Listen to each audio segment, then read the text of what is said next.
kabarnya sering? Alhamdulillah baik Bu. Oke, sudah sarapan belum? Sudah Bu. Tadi sarapan apa? Sarapan nasi kuning Bu. Tadi belajar apa? Belajar bahasa Indonesia Bu. Oke, ya. Ibu ucapkan terima kasih sudah datang memenuhi undangan Ibu ya. Sebelum kita mulai konseling, mari kita berdoa untuk kelancaran layanan kita ya. Silakan Ananda yang pimpin. Kita mulai konseling nama kita berdoa.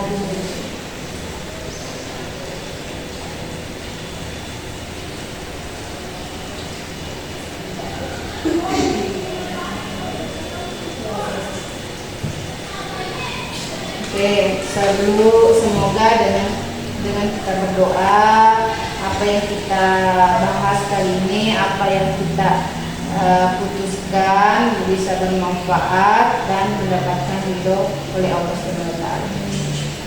Oke, ini perhatikan akhir-akhir ini Hasan agak nilai di mata pelajarannya itu agak menurun dan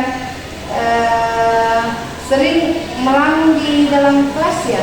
Ya Bu, akhir-akhir ini saya merasa kurang baik Bu, karena saya merasa kecewa terhadap nilai matematika saya yang sangat jelek. Selain itu rasanya juga saya merasa bahwa saya tidak pintar di dalam mata pelajaran matematika Bu. Oke, berarti ada masalah di mata pelajaran matematika ya. Kamu merasa kecewa dan sedikit putus asa atas hasil yang kamu dapatkan. Ya Bu, rasanya saya percuma belajar matematika Bu, karena hasilnya akan tetap sama. Oke, jadi permasalahannya di sini motivasi kamu rendah di mata pelajaran apa tadi? Matematika. Oh, pelajaran matematika dengan alasan apa tadi? Dengan alasan sulit memahami dan nilai mata pelajarannya rendah ya. Berarti itu yang bisa membuat kamu sedikit kecewa. Wajar kamu merasakan seperti itu karena itu tandanya kamu peduli akan hasil usaha dari belajarmu. Sekarang ayo kita sama-sama mencari jalan keluar, mencari titik temu apa sebenarnya masalahmu yang terjadi. Ibu mau tanya sedikit. Hasri masih ingat tidak apa yang Hasri sudah lakukan selama ini untuk belajar matematika? Saya selalu belajar pun setiap hari. Terkadang juga saya belajar seorang diri. Tapi ketika saya menemukan soal matematika yang begitu sulit, saya langsung menyerah. Berarti kita Muna Banjara ya? Ya. Baik, jadi kamu sudah berusaha dengan versi dirimu, tetapi mungkin apa yang kamu lakukan itu belum mendapatkan strategi yang tepat ya. Belum mencoba strategi yang betul-betul bisa membuatmu nyaman akan belajar pelajaran matematika itu. Menurutmu apa yang bisa kamu ubah dari cara belajarmu yang sebelumnya? Mungkin saya bisa bertanya kepada teman-teman saya yang lebih paham mengenai matematika dan meminta bantuan kepada guru saya Bu. Oke, itu ide sangat bagus ya nak, karena sudah ada usahanya, sudah melihat bahwa ada cara lain yang bisa Hasri lakukan untuk mendapatkan nilai yang baik lagi. Berarti kita mempunyai usaha atau cara lain selain menyerah. Kamu tahu tidak sering orang dulu ya banyak yang sukses, itu banyak yang sukses dari luar sana ya, pengusaha, dia mempunyai terkadang usaha mereka ada yang bangkrut ya, ada yang bangkrut dan ada yang merasa kesulitan ya. Tetapi mereka punya satu cara berpikir yang berbeda ya. Yang mereka percaya bahwa kemampuan bisa berkembang ya lewat usaha, lewat doa, terus ada yang namanya pola pikir yang bertumbuh yang dinamakan dengan growth mindset ya. Itu growth mindset sesuatu pola pikir yang bisa membuat kita termotivasi kembali ya. Kira-kira pernah dengar tidak apa yang dimaksud dengan growth mindset? Saya tidak pernah mendengarnya, Bu. Saya juga baru pertama kali mendengar kalimat growth mindset. Kalau boleh tahu growth mindset itu apa, Bu? Oke, sedikit berarti Hasrin belum mengetahui yang dimaksud dengan growth mindset atau pola pikir bertumbuh. Ya, jadi Ibu sedikit membahas di sini di konseling individu bahwa growth mindset itu percaya bahwa kemampuan bisa berkembang dengan usaha, dengan kerja keras, dengan tekad, latihan, strategi yang tepat ya.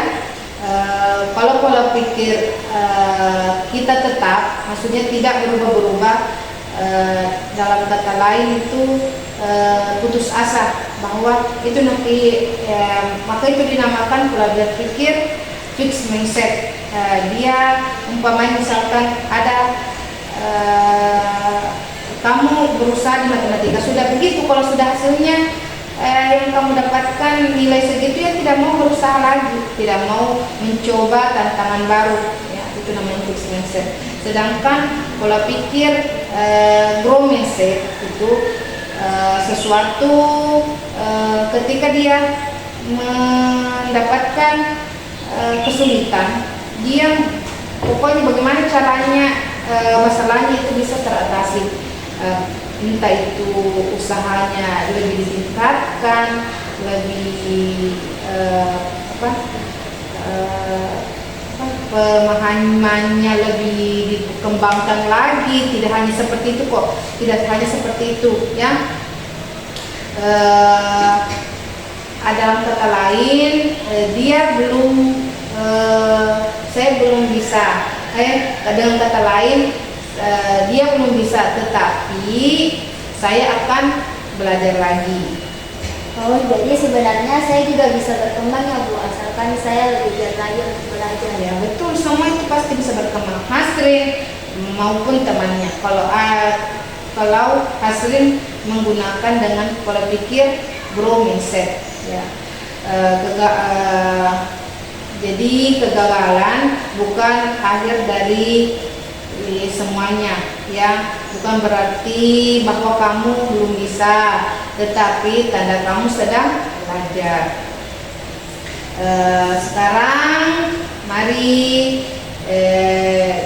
kita pikirkan langkah nyata apa yang kita atau Hasrin lakukan setelah ini untuk menerapkan growth mindset.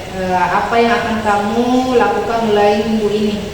Saya akan meminta bantuan kepada teman yang lebih paham mengenai matematika dan berlatih setiap hari tanpa menyerah, Bu. Oke, itu sangat bagus ya. Itu usaha yang menurut Ibu sudah cukup cukup mewakili yang namanya growth mindset. Jadi kalau nanti menemui soal yang sangat sulit, apa yang akan kamu katakan pada dirimu? Saya belum bisa sekarang, Bu, tetapi saya yakin pasti bisa kalau terus belajar, Bu. Itu itu semangat pola pikir bertumbuh yang hebat. Jadi Hasrin sudah paham dan mengerti yang dimaksud dengan pola pikir bertumbuh. Ibu bangga padamu. Terima kasih, Bu. Saya jadi lebih yakin untuk mencoba lagi, Bu. baik. Dari pembicaraan kita hari ini, apa yang atau pelajaran apa yang Hasrin bisa dapatkan? Saya belajar bahwa kegagalan itu bukan merupakan akhir, tapi merupakan bagian dari proses pembelajaran, Bu. Oke, betul. Jadi apa? Jadi Hasrin harus ingat bahwa kemampuannya Hasrin akan terus berkembang kalau Hasrin mau berusaha dan belajar dari kesalahan, ya. Jadi Ibu harap Hasrin bisa menerapkan pemikiran-pemikiran grow mindset ini di kehidupan sehari-hari, baik di lingkungan keluarga ataupun di lingkungan sekolah. Bukan hanya di matematika saja, tetapi di mata pelajaran lain, ya. Jadi ketika mendapatkan soal atau permasalahan yang sulit, pokoknya harus kita tanamkan diri kita bahwa kita pasti bisa untuk mengerjakan soal-soalnya. Jadi layanan kita kali ini kita cukupkan, ya. Semoga apa yang kita laksanakan kali ini bisa mendapatkan hikmah dan bermanfaat untuk Hasrin, ya. Permasalahan yang dirasa sulit bisa teratasi, ya. Jadi Ibu harap atau Ibu ingin melihat perkembangan Hasrin 2 hari atau 3 hari ke depan, ya. Bagaimana cara berpikir, apakah ada perubahan setelah melakukan konseling individu ini, ya. Jadi Ibu cukupkan saja, ya, dengan kali ini. Semoga oke, jadi cukupkan saja. Sekian dari Ibu. Wabillahi taufiq wal hidayah. Assalamualaikum warahmatullahi wabarakatuh.